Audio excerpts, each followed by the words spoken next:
साथियों अज असी नून गुनो जो कल पढ़ियोसीं उन जो अज इज़हार पढ़ंदासीं। यानी ही जॾहिं पढ़ूं पिया मिसाल वाव नून ज़बर वंग वंग गा पेशो गो वंगो, मिसाल रे नून ज़बर रंग गा पेशो गो रंगो, तो हिन मां नक मां आवाज़ पे अचे रंगो। ठीक है, जीअं रोअण जो आवाज़ हूंदो अहिड़े आवाज़ सां ही हुयो गुनो।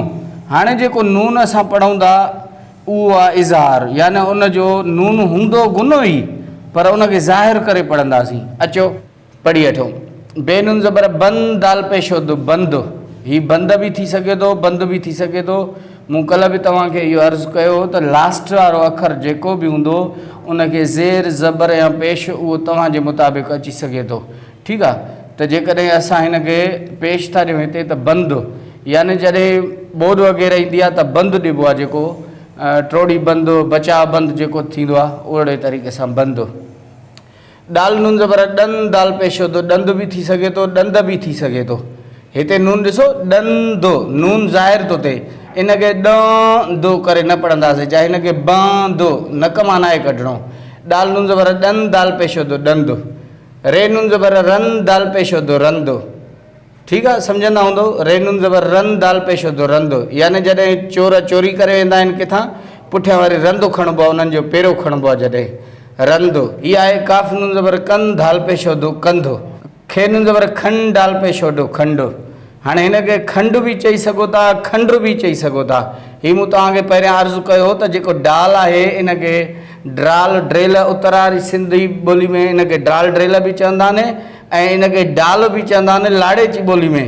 हीअ मिसाल हिते असां चवंदा आहियूं खंडु, जेको आमतौर ते इस्तेमालु थींदी आहे चांहि में खंडु, ऐं इनखे खंडु बि चई सघो था, एशिया खंडु अफ्रीका खंडु अहिड़े तरीक़े सां।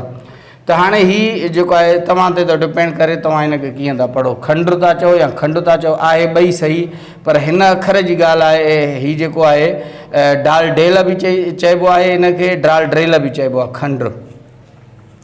हीअ आहे गाफ़ नून ज़बर गंद दाल पेशो थो गंद, यानी गंदगी किचिरो। गे नून ज़बर गंढ ढाल पेशो थो गंढो, यानी कपिड़ा जॾहिं फाटी पवंदा आहिनि उन्हनि खे ॻंढ ॾींदा आहियूं। खोड़ सारे जेको आहे जॻहियुनि ते इहो इस्तेमालु थींदो आहे लफ़्ज़ ॻंढो, यानी ॿिनि शयुनि खे मिलाइणु ॻंढो। हीअ आहे सीन नून ज़बर सन दाल पेशो थो संधो, यानी हथनि पेरनि में खोड़ सारा संध हूंदा आहिनि इंसान जे जिस्म में, इहो संध। हीअ आहे सीनुन ज़ेर सिंध दाल पेशो थो सिंध। मूंखे वधीक ॿिया कोन मिलिया, वरी ज़ात जे हिसाब सां हिकिड़ी ज़ात हुई जेका मूं न लिखी आहे। मूं तव्हांखे पहिरियां ई अर्ज़ु कयो आहे त ज़ातियूं जेके बि आहिनि मथां कंहिंखे को गुस्सो लॻे इन जे करे असां उहो नथा लिखूं, बाक़ी जेकॾहिं असांखे को नालो मिलंदो त उहो लिखंदासीं। अचो हेॾां। बेनुन पेशो बुंड दाल पेशो डो बुंड, यानी बुंड जेको वणु जॾहिं वढींदा आहियूं उनजो थुल्हो जेको थुड़ थींदो आहे या बुंड थींदो आहे हिकिड़ो, उहो बुंड।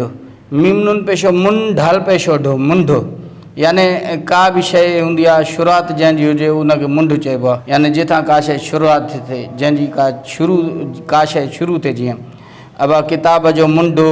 सीनुन पे सुन ढाल ज़ेर ढे सुंढे, हिते वरी ज़ेर अची सुंढे, यानी हीअ हिकिड़ी ॿूटी आहे जेका पासारी हटि मिलंदी आहे सुंढे।